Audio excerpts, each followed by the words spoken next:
Halo sobat mahasiswa, kita bertemu kembali di seri pembelajaran akuntansi biaya. Dan kali ini kita sudah masuk untuk materi tatap muka ke-12. Dan materi yang kita gunakanlah bab atau chapter 19 tentang standar costing. Ini sama dengan chapter sebelumnya di chapter 18, di mana chapter 19 ini lebih fokus kepada pencatatan akuntansi, sedangkan chapter 18 fokus pada kegunaan, menyampaikan tentang apa itu standar costing, kegunaan standar costing, dan kemudian varian-varian, termasuk bagaimana menghitung varian pada bahan baku, varian pada labor, dan varian pada factory overhead. Buku yang kita gunakan adalah buku akuntansi biaya karangan William K. Carter. Ada 4 tujuan pembelajaran dari materi ini. Yang pertama, membuat ayat jurnal umum untuk mencatat elemen-elemen biaya pada jumlah standar, membuat ayat jurnal umum untuk mencatat varian biaya standar. Kemudian yang ketiga, membuat ayat jurnal umum untuk mempertanggungjawabkan produk selesai yang dihitung pada biaya standar. Yang keempat, membuat ayat jurnal umum untuk menghilangkan atau penempatan, di sini lebih tepatnya disposition, varian biaya standar. Beberapa perusahaan menggunakan biaya standar dalam kegiatan perencanaan, pemotivasian, dan pengevaluasian. Materi ini sudah kita bahas di chapter sebelumnya, chapter 18, di mana memang standar biaya memiliki banyak sekali kegunaan atau fungsi. Salah satunya adalah untuk perencanaan, memotivasi karyawan, dan mengevaluasi kinerja perusahaan. Karena memang fokus dari standar biaya sebenarnya adalah terkait dengan hal-hal seperti ini, maka biaya standar tidak dimasukkan ke dalam jurnal dan buku besar. Namun, memasukkan biaya standar ke dalam catatan akuntansi merupakan penggunaan yang paling efisien, dan perusahaan juga dapat melakukan penghematan serta meningkatkan akurasi dalam pekerjaan clerical. Artinya, kalau perusahaan ingin menggunakan standar biaya untuk digunakan di dalam pencatatan pelaporan keuangan juga diperkenankan. Standar biaya standar, saat biaya standar dimasukkan ke dalam catatan akuntansi, maka proses pelaporan akan menjadi lebih mudah dan menjadi lebih tepat waktu jika work in prosesnya dibebankan pada jumlah standar. Artinya tidak perlu menunggu dulu proses-proses actual dalam penghitungan dan sebagainya, dan kemudian varian yang dihasilkan dari penghitungan juga dicatat pada saat yang sama. Mari kita masuk ke akuntansi biaya standar untuk bahan baku. Ada 3 metode yang biasa digunakan di dalam pencatatan varian pada pembelian bahan baku. Nah, dari 3 metode ini kita harus memilih salah satunya. Ya, kita akan bahas satu persatu metode 3 metode ini. Metode yang pertama, varian harga dicatat saat bahan baku diterima dan ditempatkan di gudang. Yang kedua, bahan baku dicatat dengan biaya aktual saat diterima, di mana varian harga ditetapkan saat bahan baku diminta oleh bagian produksi. Jadi kalau Anda lihat nomor 1 dan 2, nomor 1 fokusnya di gudang, nomor 2 ini fokusnya ada di bagian produksi. Sedangkan untuk yang ketiga, kombinasi dari metode 1 dan metode 2. Jadi mengkombinasikan 2 metode ini. Mari kita lihat contoh. Ini ada data terkait dengan bahan baku. Ada standar unit purchase price. Ini bahan baku yang dibeli, harganya adalah unit purchase price, harganya adalah 7,5. Kemudian pembelian yang dilakukan, purchase-nya adalah 10.000 pieces dengan harga 7,44. Requisitions, permintaan bahan dari bagian produksi ke bagian gudang sebesar 9.500 pieces. Sedangkan standar quantity, load for actual production, standar quantity yang digunakan di dalam proses produksi actual adalah 9.336 pieces. Ini datanya, dan data ini sama dengan data yang ada di chapter 18 pada saat kita menghitung varian. Anda bisa cek kembali chapter 18.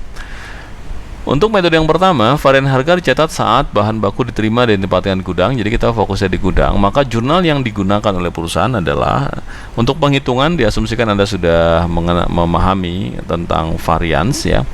Jadi ayat jurnalnya Anda akan mendebit material, karena bagian gudang menerima material, atau Anda nyebutnya inventory begitu, silakan saja, atau lengkapnya material inventory. Jadi Anda boleh mendebit materials atau material inventory, kemudian mengkredit accounts payable. Kalau jurnal yang lazim adalah material dengan accounts payable, atau di sini kreditnya juga boleh cash. Kalau Anda membelinya dengan cara tunai. Nah, karena kita menggunakan standard costing, maka di sini ada pencatatan varian oleh bagian gudang, yaitu material purchase price variance. Caranya adalah material inventory-nya itu dicatat sebesar standar costing. Jadi menggunakan standar costing. Dari mana 75.000?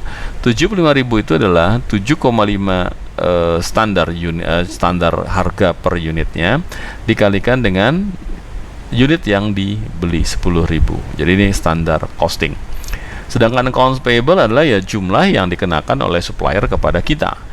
Jumlah yang dikenakan oleh supplier adalah 7,4, actualnya memang seperti itu, dikalikan 10.000 unit yang kita terima dari supplier, 74.400. Sehingga asumsi kalau kita tidak menggunakan standard costing, atau Anda belajar di akuntansi keuangan baik basic maupun intermediate, maka jurnalnya itu adalah mendebit material atau inventory, kreditnya accounts payable sebesar 74.400 saja. Nah, karena kita menggunakan standar costing 75.000 di sini, maka akan terjadi selisih sebesar 600 ini kita catat sebagai material purchase price variance. Anda ingat kembali di chapter 18 tentang varian-varian, karena ada banyak sekali untuk price. Material itu ada price, ada variance, dan ada quantity variance. Untuk price itu ada material purchase price, ada material purchase price usage variance, gitu ya. Untuk quantity ada yang material dan ada yang usage variance. Jadi Anda hafalkan kembali.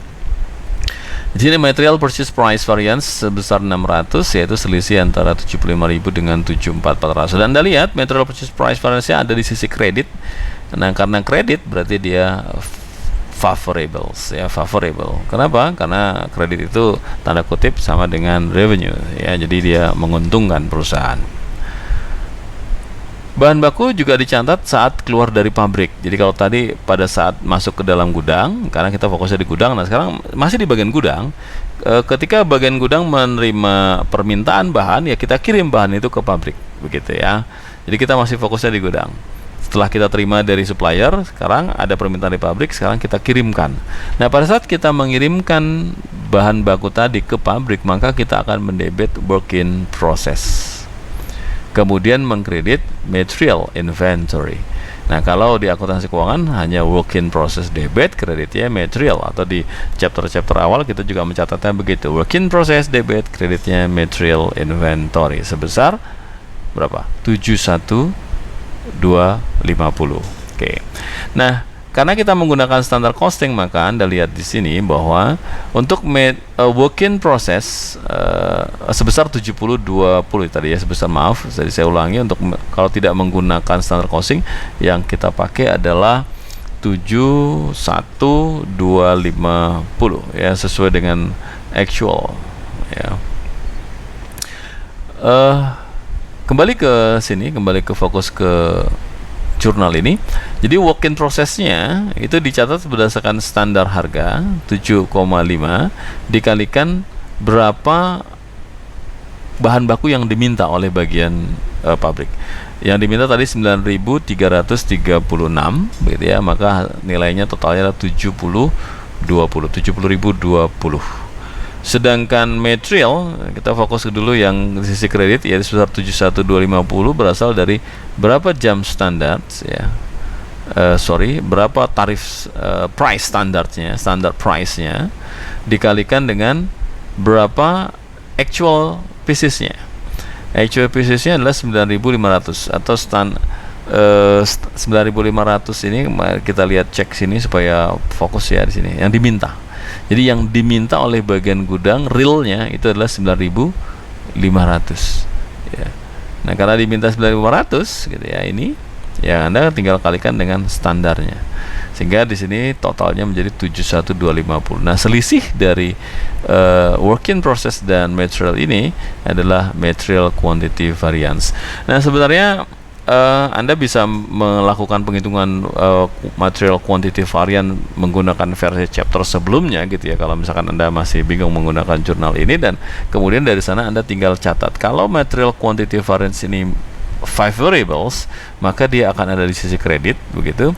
Sedangkan kalau material quantity ini variance ini bersifat unfavorable, maka dia akan ada di sisi debit.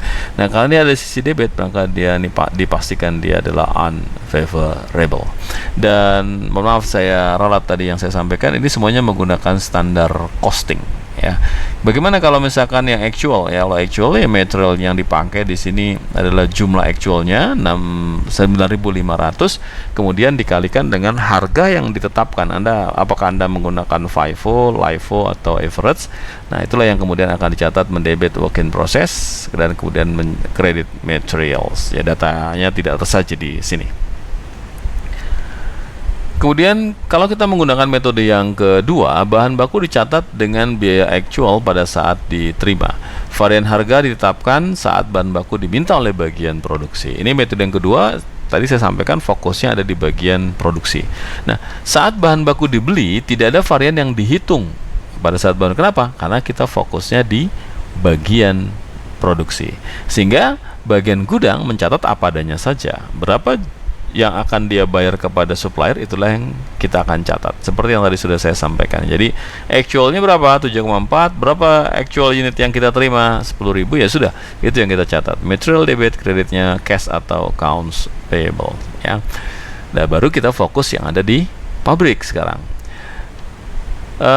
Bahan baku dicatat saat dikeluarkan untuk proses produksi.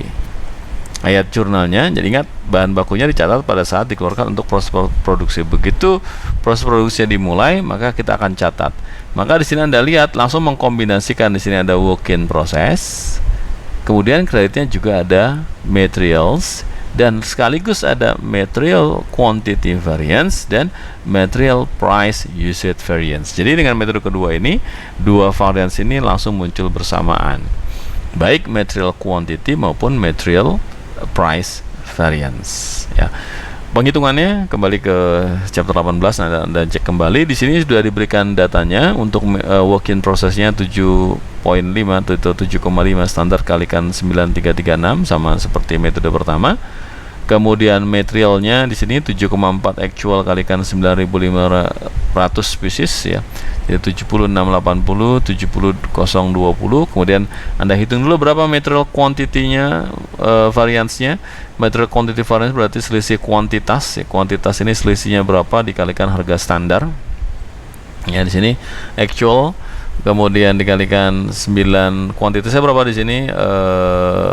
Sini kuantitasnya adalah 164 pieces ya, dan sifatnya unfavorable dikalikan 7,5. Ini salah, ini maaf, ini standar, ini harusnya standar. 7,5 ini standar, bukan actual. Kemudian material price usage variance, karena kita bicara price usage gitu ya, karena price usage maka kita akan cari selisih price-nya. Price-nya berapa selisihnya dikalikan dengan actual unitnya ya. Di sini 9 ya, selisihnya ini 0,06, selisih harganya 0,6 favorables, dan kemudian actualnya adalah 9.500 pieces yang digunakan. Anda bisa dapat tentukan di sini. Jadi material quantity variance 1.230 dan material price usage variance 570.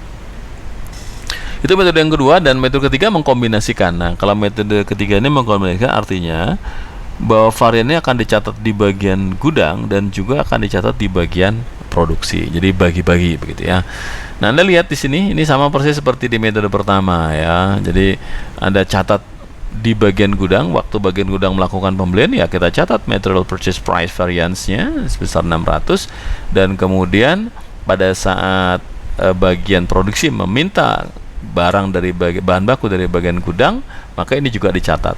Dicatat saat bahan baku dikeluarkan, yaitu dibuat dua ayat jurnal. Jurnal berikutnya identik dengan jurnal dibuat pada metode pertama, mengakui 164 buah material yang digunakan sebagai kelebihan dari kuantitas standar yang diperkenankan. Jadi Anda akan mendebit work in process, kemudian mengkredit material inventory, kreditnya material quantity variance. Kemudian ayat berikutnya memindahkan 570 dari akun varian harga, ini akun varian harga beli ke akun varian harga pemakaian. Nah, sehingga Anda bisa lihat di sini material price usage variance-nya ini, material price usage variance-nya dipindahkan, begitu tanda kutip ya, dipindahkan ke material quantity variance. Jadi metode ketiga ini uniknya itu berbeda dengan metode pertama kedua ada di sini. Jadi ada pengalihan dari akun harga beli price usage ini ke akun material quantity variance sebesar 570. Di sini penghitungannya yaitu selisih dari harga 0,6 dikalikan dengan actualnya ya. Ini adalah metode ketiga untuk bahan baku biaya standar untuk pemakaian bahan pembelian dan pemakaian bahan baku. Kita masuk ke akuntansi biaya standar untuk upah pekerja. Akuntansi biaya standar untuk upah pekerja, di mana di sana ada daftar upah atau payroll yang dihitung berdasarkan kartu jam kerja, juga menggunakan job ticket atau tiket job, dan juga informasi-informasi lain yang disediakan oleh departemen yang mengelola gaji atau payroll. Nah, di dalam sistem biaya standar ini, catatan-catatan ini akan menyuplai data untuk menghitung varian upah pekerja. Sama seperti di chapter 18, di sana juga dibahas tentang varian upah pekerja. Anda gunakan data-data yang ada dari departemen yang diberikan oleh departemen gaji, katakanlah begitu, payroll department, yang kemudian diterima data itu oleh bagian pabrikasi untuk digunakan dalam catatan. Ini datanya, jadi ada actual hours work, jadi actual hours yang benar-benar digunakan dalam bekerja adalah 1632. Kemudian actual rate paid, jadi berapa tarif actual yang dibayarkan adalah 12,5 per jam. Kemudian standard hours untuk actual productionnya adalah 1504 dan standard rate per hournya adalah $12. Maka ayat jurnal yang bisa dibuat di dalam atau keterkaitan dengan upah pekerja ini adalah yang pertama, ayat jurnal berikut mencatat total daftar upah pekerja langsung dengan asumsi tidak ada pemotongan upah ya. Jadi ada langsung mendebit payroll dan accrued payroll. Ini ayat jurnal biasa atau jurnal yang memang digunakan untuk pencatatan payroll. Kemudian untuk mendistribusikan biaya upah dan mengakui varian-varian, ayat jurnalnya sebagai berikut. Nah, untuk mencatat ini saran saya adalah Anda hitung dulu berapa labor rate variance dan berapa labor efficiency varian berdasarkan rumus-rumus yang ada di chapter 18. Nah, tinggal Anda cek saja apakah labor rate variance dengan labor efficiency-nya ini bersifat favorable atau unfavorable. Kalau dia unfavorable seperti yang ada di slide ini, dia akan dicatat di sisi debit. Sedangkan kalau dia unfavorable, dia akan dicatat di sisi credit. Jadi ini maaf saya ulangi, unfavorable dicatat di sisi debit, kalau dia favorable maka dicatat di sisi credit. Nah, karena di sini Anda lihat dicatat labor rate variance dan labor efficiency variance dicatat di sisi debit, maka mengandung makna bahwa variance ini adalah varian yang unfavorable ya. Working prosesnya 18048, kemudian payrollnya 2400 sesuai dengan angka yang ada di atas, dan kemudian selisihnya di breakdown sebagai labor rate variance dan labor efficiency variance. Di sini sudah saya berikan perhitungannya, tetapi untuk lebih detailnya Anda bisa cek kembali di chapter 18 karena memang penghitungan varian ada di sana. Kemudian kita berlanjut ke akuntansi biaya standar untuk FOH. Seperti apa? Ingat, untuk FOH itu ada yang dua varians, ada controllable and volume variance, kemudian ada yang tiga varians. Tiga varians pun ada dua versi, ada versi pertama, ada versi kedua. Versi pertama yang biasa dipakai adalah spending varian, kemudian variable efficiency varian, dan volume variance. Dan dari sana kita bisa pecah menjadi 4 varian dan seterusnya ya. Hubungan antara biaya standar dan pengendalian anggaran merupakan hal yang penting untuk menganalisis FOH. Jadi FOH ini memang cukup rumit karena seluruh biaya-biaya selain direct material dan direct labor akan dimasukkan ke dalam factory overhead, sehingga banyak atau keragaman di dalam factory overhead ini sangat luar biasa. Nah, oleh karenanya hubungan antara biaya standar dengan pengendalian anggaran ini harus digunakan karena ini merupakan hal yang sangat penting dalam melakukan analisis. Factory overhead actual diukur tidak hanya terhadap FOH applied. Ingat ya, ada FOH control, ada FOH applied. FOH actual ini adalah FOH control gitu, dan kemudian ada FOH applied. Namun juga terhadap anggaran berdasarkan aktivitas actual dan anggaran berdasarkan aktivitas standar yang diperkenankan untuk kegiatan produksi actual, load for actual production. Jadi tidak hanya dikenal untuk factory overhead actual dan applied, tapi juga ada budget ya. Nah, mengenai budget ini, karena ada budget at standard hour, ada budget at actual hours. Ini yang nanti akan menentukan varian-varian pada FOH. Seperti apa? Anda bisa buka kembali tentu saja materi yang ada di chapter 18. Diberikan data seperti ini. Di sini ada normal capacity indirect labor hours-nya 1600 menggunakan basis pengalokasian direct labor hour. Kemudian total factory overhead at normal capacity-nya ada variable and fix. Di sini ada variable 4.800, fix-nya adalah 19.200. Angka ini sama seperti yang ada di chapter 18. Kemudian factory overhead rate per direct labor hour-nya variable and fix, variabelnya 3, fix-nya 12 per direct labor hour. Kemudian actual factory overhead-nya 24442, actual direct labor hour-nya 1632, sedangkan standard hour low for actual production-nya 1504. Ini data untuk FOH. Dalam praktik, banyak ayat jurnal dibuat di buku jurnal tiap bulannya untuk mencatat FOH actual. Ya, FOH actual itu dicatat terus-menerus. Begitu terjadi pengeluaran selain direct labor, direct material, maka langsung dicatat ke akun FOH actual. Akunnya namanya FOH control gitu ya, tapi kita sebut sebagai FOH actual. Untuk penyederhanaan, satu ayat jurnal digunakan di sini untuk mengilustrasikan pencatatan FOH actual dalam suatu periode. Ini contoh saja. Jadi mendebit factory overhead control. Jadi untuk actual itu akunnya disebut dengan FOH control, dan various credit, macam-macam akun-akun yang kita catat di sisi kredit. Totalnya 244222 ya. Secara khusus, FOH yang dibebankan ke dalam work in process dimasukkan ke dalam jurnal umum paling tidak sekali dalam 1 bulan, yaitu pada akhir bulan. Jadi cut off-nya biasanya di akhir bulan. Pada akhir bulan ya, berapapun kondisi yang ada di pabrik itu yang akan dicatat. Barang yang selesai akan dicatat sebagai finished goods, akan dikirim ke barang jadi. Barang yang belum selesai per cut off tadi, misalkan tanggal 31 Desember begitu, maka barang yang masih dalam proses disebut dengan work in process atau goods in process. Kembali di sini, gunakan satu ayat jurnal untuk mengilustrasikan FOH applied, mendebit work in process, dan mengkredit factory overhead applied atau applied factory overhead. Nilainya 22560, yaitu overhead rate-nya 15 dikalikan standar hours-nya 1504. Pada akhir periode, FOH applied ini ditutup ke dalam ayat jurnal berikut ini. Jadi ini pun juga sudah dibahas di chapter-chapter awal. Anda akan mendebit applied factory overhead, atau Anda boleh nyebutnya factory overhead applied, silakan saja. Mengkredit factory overhead control sebesar 22560.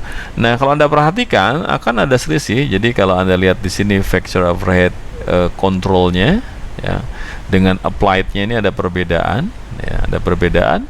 Nah, selisih inilah yang kita sebut sebagai variance. Jadi akun FOH control kini memiliki saldo debit sebesar debit ya. Kalau debit berarti dia unfavorable sebesar 1862.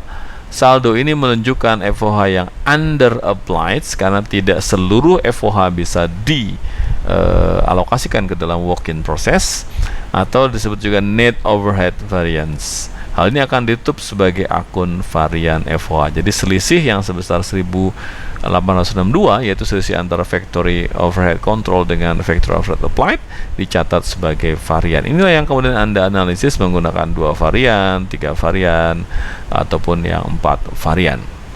Kalau kita menggunakan metode 2 varian, kondisinya seperti ini. Ayat jurnal untuk menutup FOH control dan mencatat variannya adalah seperti ini. Nah, sekali lagi saya ulangi, untuk penghitungan variannya Anda cek kembali di chapter sebelumnya, karena data yang digunakan pada chapter ini sama dengan chapter 18.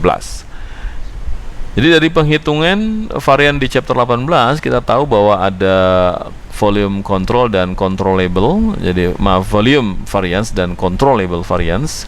Ini adalah dua variance, di mana volume variance-nya kalau di perhitungan di chapter sebelumnya nilainya 1152, sedangkan controllable-nya adalah 710, masing-masing bersifat unfavorables gitu ya.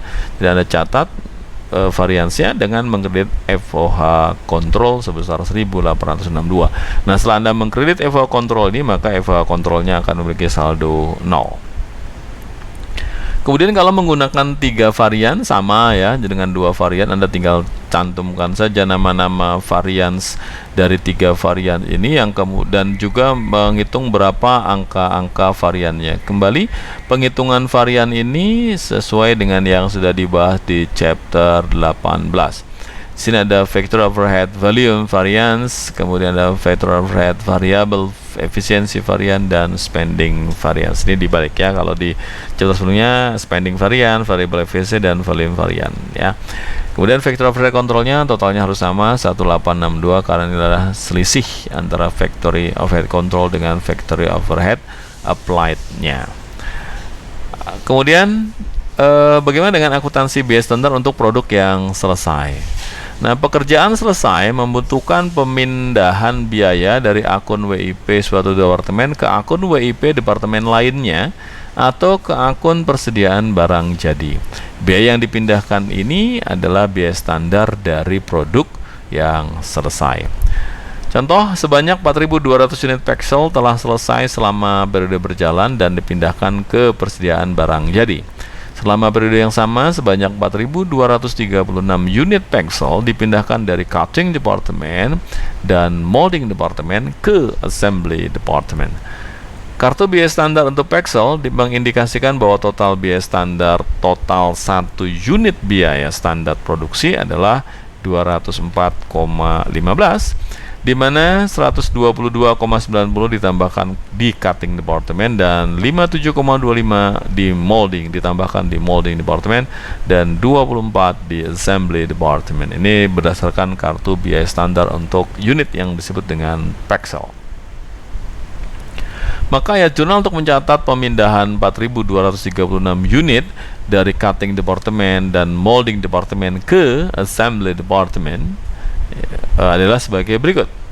Jadi Anda akan mendebit work in process assembly karena yang menerima adalah assembly department, dan mengkredit work in process departemen yang mengirim, WIP cutting department, WIP molding department. Dan kemudian sini ada angkanya, ada 736115,40, 520 604.4, kemudian 242 511.0, dan sini ada penghitungannya. Ya, penghitungannya nanti Anda bisa cek kembali karena ini sebenarnya juga ada di chapter 18, meskipun pada pembahasan chapter 18 hal-hal seperti ini tidak saya sampaikan karena memang keterbatasan waktu yang ada pada pembahasan chapter 18. Unit yang dipindahkan dari assembly ke persediaan barang jadi mengandung biaya standar yang ditambahkan dalam assembly department ditambah dengan biaya standar dari 2 departemen sebelumnya. Maka ayat jurnal untuk mencatat pemindahan 4.200 unit produk yang selesai adalah dengan mendebit finish good dan mengkredit work in process sebesar 857.430. Nilainya ini berarti standar cost-nya 204.15 dikalikan 4.200 unit yang selesai. Biasanya kartu buku besar barang selesai hanya dibutuhkan untuk menunjukkan kuantitas saja, sebab biaya standar per unit tidak berubah selama periode tersebut. Nah, oleh karenanya ayat jurnal untuk mencatat penjualan 4.000 unit Pexel selama tahun berjalan adalah sebagai berikut. Anda mengkredit cost of goods sold dan mendebit cost of goods sold dan mengkredit finished good sebesar 816.600. Dan materi terakhir adalah bagaimana mendisposisi atau menempatkan varian di dalam pembukuan perusahaan. Varian dapat ditempatkan dengan salah satu dari 2 cara berikut. Jadi varian-varian yang tadi yang muncul-muncul tadi itu dapat diperlakukan dengan 2 cara. Yang pertama diperlakukan sebagai period cost atau biaya periode. Period cost adalah biaya yang diakui dalam periode berjalan. yakni ditutup ke cost of goods sold atau ke income summary secara langsung. Jadi Anda bisa pilih gitu ya, menggunakan metode period cost, Anda tutup ke cost of goods sold atau Anda tutup ke income summary. Yang kedua diperlakukan sebagai penyesuaian atau adjustment atas cost of goods sold dan ending inventories. Ya, dua cara yang dapat digunakan untuk mengalokasikan atau menempatkan varian. Pilih salah satu gitu, jadi tidak boleh dua-duanya, pilih salah satu, apakah Anda catat sebagai period cost atau sebagai adjustment. Kalau menggunakan cara yang pertama, varian diperlakukan sebagai period cost, maka jika nilai bersih dari varian tidak material, jadi nilai totalnya tuh kita pandang tidak material. Ingat, materialitas itu sifatnya subjektif gitu ya. Angka kecil bagi kita mungkin besar bagi pihak lain, atau sebaliknya, bagi pihak kita besar bagi kita besar, bagi pihak lain ternyata kecil.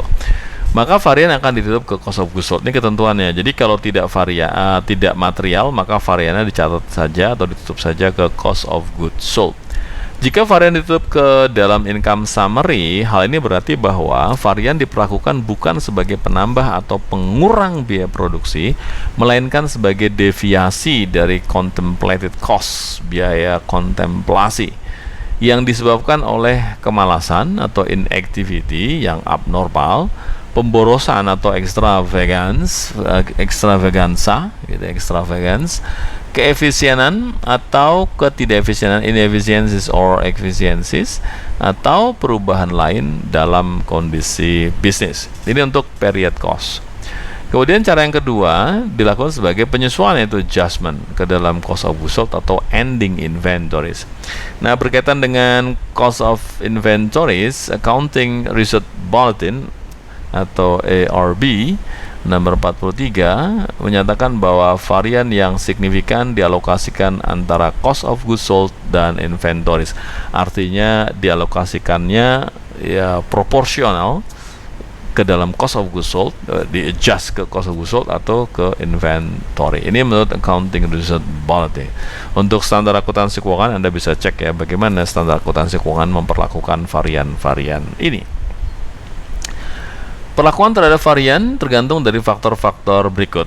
Ya, jadi artinya tadi dua metode yang bisa digunakan oleh perusahaan untuk mencatat varian, menutup ya, sebenarnya menutup varian, karena varians ini adalah akun yang ada di debit maupun kredit, dia akan gantung tanda kutip kalau dia tidak kemudian ditutup, di closing. Ya, closingnya tadi ada dua metode, silakan dipilih, dan perlakuannya bergantung dari faktor berikut. Yang pertama, jenis variannya, apakah material variance, apakah labor variance, ataukah overhead variance.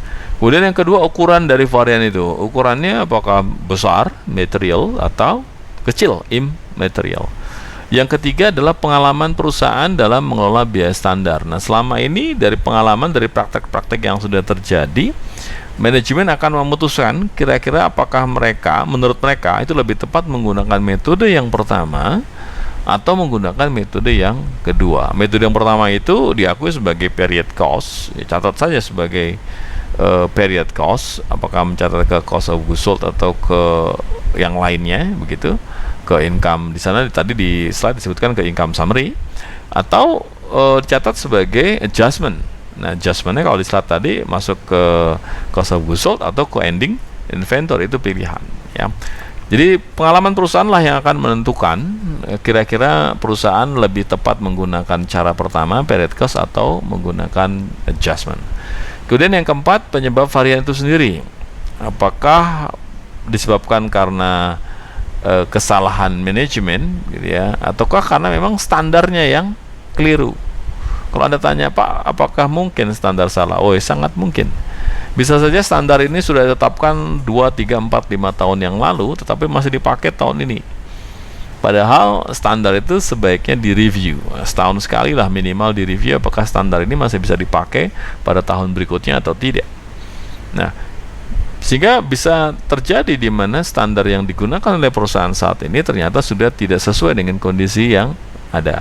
Atau standar tersebut salah disusun, dibuat oleh orang-orang yang tidak capable di bidangnya, atau pada saat penyusunan ada beberapa variabel-variabel di dalam penyusunan standar yang terabaikan atau tidak dimasukkan atau dipertimbangkan dalam pembuatan atau penyusunan standar. Nah, penyebab terjadinya varian ini akan diperlakukan atau dipertimbangkan untuk menentukan penggunaan kedua metode tadi. Dan yang kelima, waktu terjadinya varian. Ya, varian ini bisa macam-macam juga gitu. Itu yang disebut dengan analisis gitu ya. Ingat bahwa di chapter 18 dikatakan bahwa ketika Anda selesai menghitung, varian itu bukan jawaban. Varian itu adalah pertanyaan. Artinya ketika ada varian, maka otomatis manajer akan bertanya, mengapa ini terjadi? Baik varian yang favorables maupun yang unfavorables. Anda bisa bayangkan yang favorable saja ditanyakan. Bagaimana kalau yang unfavorables? Jadi bukan berarti kalau ini kan favorable, menguntungkan, ngapain ditanya, biarkan saja begitu ya. Dan kemudian sebaliknya kita akan fokus di unfavorable saja. Ini kan unfavorable Pak, merugikan perusahaan, tidak menguntungkan perusahaan, sehingga kita harus cek mengapa terjadi unfavorable. Dalam praktek baik favorable maupun unfavorable adalah sama-sama varians yang perlu dianalisis. Hanya saja memang ketika unfavorable, analisis harus lebih mendalam. Kenapa? Karena faktor unfavorable ini berdampak terhadap profit, menggerus profit perusahaan. Nah, oleh karenanya perusahaan harus mengecek mengapa varian yang terjadi. Bisa saja terjadi karena faktor musiman. Anda jualan es misalkan, gitu ya. Anda jualan ice cream. Nah, ice cream ini logikanya begitu ya, kalau di negara tropis seperti kita, dia akan laris pada saat musim panas. Di musim hujan, cuacanya hujan, mungkin orang sedikit yang akan meminum atau memakan makanan dingin gitu. Nah, sehingga bisa saja proses produksi Anda menurun gitu ya. Kemudian pemakaian bahan bakunya normal, tapi kemudian terjadi penurunan proses produksi, di mana ketika dihitung, ini contoh saja, ketika dihitung ternyata ada varian-varian tertentu di dalam factory overhead misalkan, atau di material atau di labor, yang setelah dianalisis, Pak, disebabkan karena musimnya. Atau contoh yang lain adalah ketika mendekati hari raya gitu ya, Idul Fitri misalkan, harga-harga naik, inflasi tinggi, sehingga bahan baku yang dibeli oleh perusahaan tidak bisa lagi menggunakan harga sebelum mendekati hari raya. Akibatnya kalau misalkan standarnya 40 gitu per unit, kemarin kita bisa beli 39, 38 per unit, ketika menjelang hari raya Idul Fitri harga-harga naik, inflasi tinggi, akibatnya perusahaan pun juga terdampak. Dia nggak bisa lagi beli dengan harga 40, 39 atau 38 gitu ya, di bawah 40. Ternyata harganya sudah menjadi 41, 42, 43. Loh, kenapa terjadi selisih varian harga di sini? Ya karena ternyata karena faktor musiman atau faktor-faktor lain. Nah, sehingga faktor-faktor penyebab ini itu juga menjadi bahan pertimbangan oleh manajemen untuk menentukan penempatan varian ini sebaiknya apakah ke period cost atau dilakukan adjustment. Kurang lebih itu yang dapat saya sampaikan untuk chapter 19. Jadi chapter ini sudah melengkapi dari chapter 18. Chapter 18 memang cukup panjang materinya karena di sana Anda fokus pada penghitungan variance, berbagai jenis varian termasuk yang material mix and yield atau mix and yield variance, karena tidak hanya material ya, karena juga ada yield untuk labor, ada yield untuk FOH. Di sini tidak dijelaskan. Untuk yang chapter 19 kita fokus pada varian-varian yang ada di bahan saja, di labor saja, di factor overhead, dengan asumsi bahan bakunya tidak lebih dari satu. Silakan Anda pelajari kembali, dan pesan saya pada saat Anda mempelajari chapter 19 ini, karena tadi juga saya tidak bahas detail angka-angkanya, diasumsikan Anda sudah memahami chapter 18, maka ketika Anda belajar chapter 19, Anda harus kembali lagi membuka chapter 18 untuk memahami bagaimana penghitungan varian-varian yang dibahas di chapter 19 ini, karena memang saling terkait. Demikian yang dapat saya sampaikan. Kita bertemu kembali di seri pembelajaran yang lain. Terima kasih.